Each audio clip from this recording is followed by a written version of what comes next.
Like, share, subscribe, leave a comment, man. Tell me if you're listening, where you're listening from. Allergies got me a little blown, but I'm here. So I haven't done any extensive research, just picking out a few things, and I've heard a couple people read the police reports. No actual names are written; they're actually using initials, and that leads to speculation because it could mean something else. But my question is, if for whatever reason it is that you felt that you wanted out of your deal and you felt like that this was the only way to relieve yourself of the deal, and then why do you take so many people? Maybe I'm assuming that you knew. I'm assuming that you knew that, or you thought that maybe you would run into a problem. That's the only reason you would take that many people with you. And the report that I haven't looked up myself. I'm listening to a few folks that posted it. One person posted it didn't say that Gucci Man was the one that was telling the descriptions. It actually said someone else was giving the description. So here's the thing.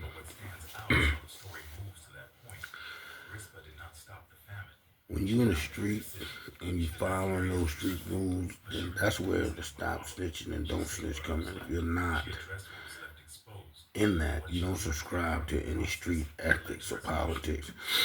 When you snitch, you shouldn't be looked or frowned upon because you don't apply those rules to your life. Those are not applicable to your life. They're just not. So if an old lady gets robbed and she calls the police, that's what she's supposed to do.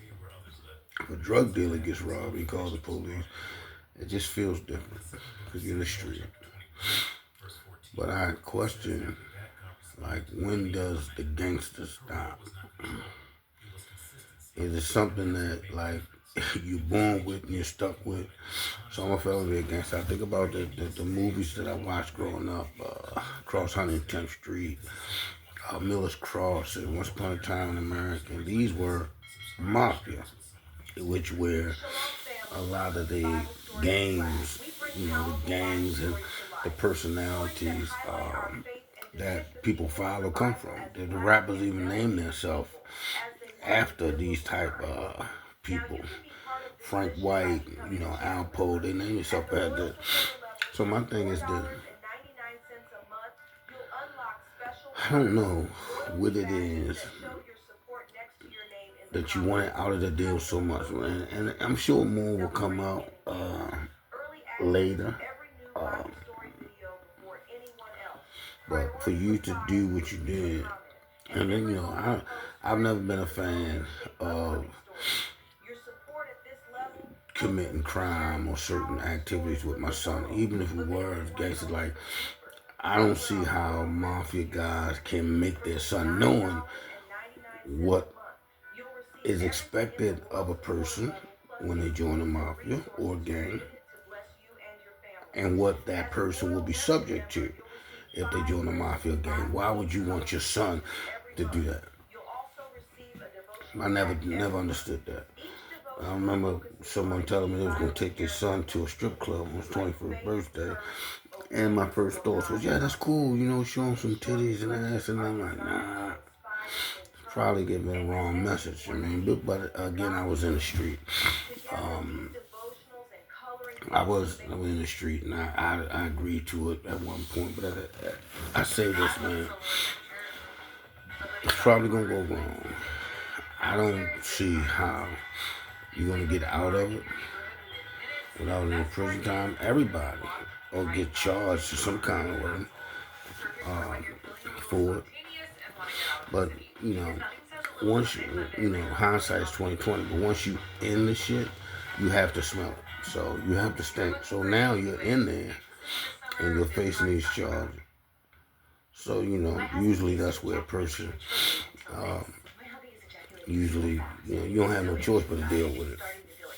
But I'm sure that everybody is sitting thinking now because you probably get no bail. I think his father has gotten a bail. There's some paperwork on his father saying he was a rat, but it happened, I think, 10 years ago, 15 years ago or something. I don't know if he knew that. Uh, the post suggested that maybe he didn't know it. But like, when is gangster to gangster? And what happens when you say, all right, well, I had enough? You jump in a gang, your heart all in it, something happens, you get shot 10 times, your house gets blown up, and you say, you know what, all right, I want to keep gangstering or I'm going to stop. So when you stop, then you have to look at your peers who are also gangsters. They're going to look at you different because you want to chill. Man, look up the mafia. A lot of those guys got to the point where they was like, man, it ain't worth going to jail or dying. So they gave up the boss and passed it on to somebody else. And a lot of them didn't get any retaliation. The people respected. They was old. I'm trying to think of the guy's name, but he played like he was crazy. He would walk around the street in a robe and slow, and people had to walk him around. But he never went to jail. He didn't even get deported. Like, luckily Luciano and them got deported. They had that guy sent back to Italy.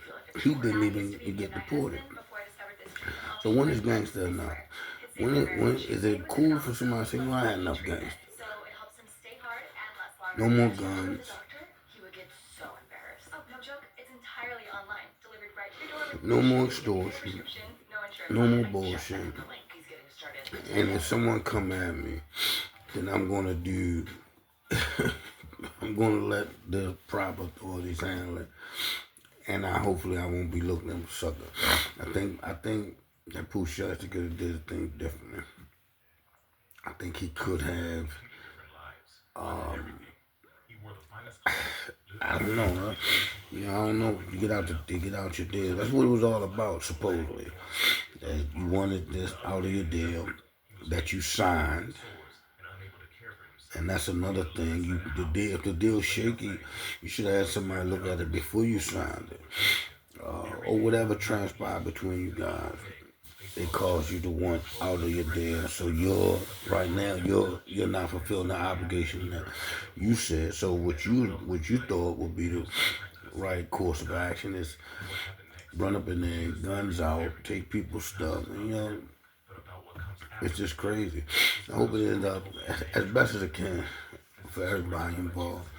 Never want to see a man go to jail, leave his family, get hurt in any manner, but when it's gangster, when it's being a gangster, doing gangster shit enough.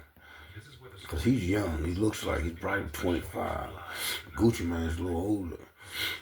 But you know how you gonna grow old being a gangster?